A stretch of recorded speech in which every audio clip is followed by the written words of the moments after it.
What do you make of the PM's Prime Minister Modi's US visit? We already covered that. F-35s were offered to India. Should we take it? They seem to be better than Su-57, Sukhoi 57s. What's better, Sukhoi 57 or F-35? And what's better for India? I heard that if we go for the F-35, US doesn't want to share the source code, so we will have trouble in mounting the BrahMos and other Indian missiles to it, because we have a lot of missiles of our own. Obviously, we don't want something like that. Like our IAF officers will sit in the F-35, and the F-35 will be like, kindly provide OTP from US to start the engine. Get an OTP from the US and then we will start the engine. That's quite a way of putting it across.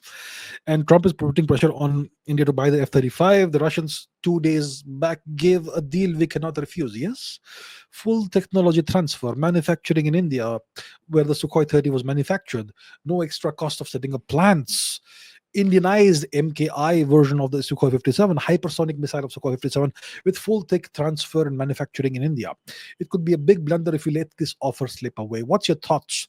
Can we consider ourselves a vassal if we buy the F-35, rejecting this great deal? Good questions, excellent questions, good points. How good is the F-35? It's not a very fast plane. It's a stealthy plane for sure. Okay, it can be detected through certain radars, but you can't really pinpoint where it is. And the radars that can pinpoint locations can't find it. So it's a good stealthy aircraft. It's not particularly fast. It's hardly supersonic. And when you mount missiles on it, its stealth disappears, because those missiles don't have stealth features. So if you put the BrahMos on the Sukhoi 50, on the F-35, by stealth. If you put other Astra or whatever the hell else, stealth gone. That's a problem. Now the same obviously applies to the Sukhoi 57 as well, right? So that's a draw, 1-1 right over there. The thing with the F-35 is that, first of all, it comes with a kill switch. A kill switch. Let me tell the story again. In the 1980s, the Australians bought F-15s from the Americans. I think it was the F-15 the Australians bought from the Americans. And when the Australians then took the plane for a ride, for a fly, for a spin, and they tried to test out the various weapon systems, they found, the Australians, that the planes the Americans had sold them would not lock onto targets the Australians wanted to lock onto. It refused. So the plane's targeting system would only lock on to targets that were pre-approved by the Americans. That was a big issue. And then there was software that the Americans would not allow the Australians to maintain. So it was a huge issue. The Australians were finally able to crack this only in the 2000s or 2010s. How many decades did they waste like this with a useless plane? Now the Americans, if they gave us the F-35, there's going to be all kinds of such issues. They can 100%, they'll be able to remotely disable the plane if they feel like it. The software will not be able to maintain it. It is extremely expensive to maintain this plane. It's extremely expensive to fly it. You know how much it costs per hour of flight? Very expensive. Spare parts are expensive. They can shut down spare parts if they like. They can shut down spares if they like. All kinds of issues. Right now we have the Tejas fighter plane, which is stalled because the Americans are not supplying us with the engines. Right?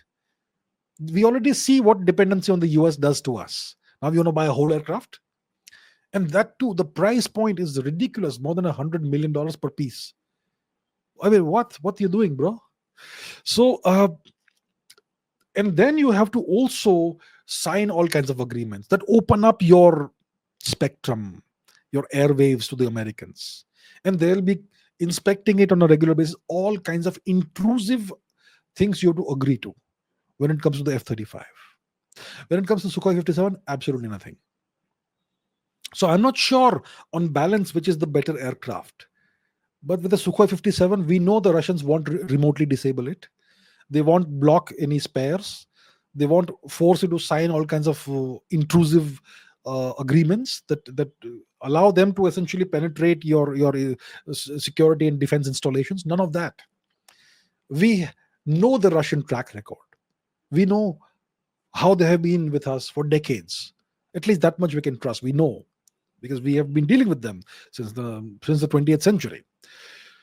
So I think if the Russians are offering that they will have India set up production lines of the Sukhoi 57 in India, and let's say they offer full technology transfer, then we should set it up over here, and we should crank out a couple of hundred of these or 300 of these or whatever is a good number, in the wisdom of the army and their and its leadership, air force and its leadership.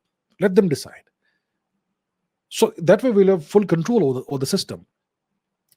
And technology transfer is obviously very welcome, especially if we get the jet engine tech transfer as well. Obviously it'll cost money. Pay the money, please pay the money and get the tech. So I would say, if you consider all of these factors, it's a no-brainer. We should go for the Sukhoi 57. Trump obviously wants us to buy it, the F-35. Well, you can't force us to buy that. It's not a good deal for us. It's actually a terrible deal for us. So we'll have to placate him by buying something else or whatever. We'll buy some, maybe more Chinooks or more Apaches or more Poseidon aircraft or whatever. But we should not buy the F-35. Please, good God, please don't do that.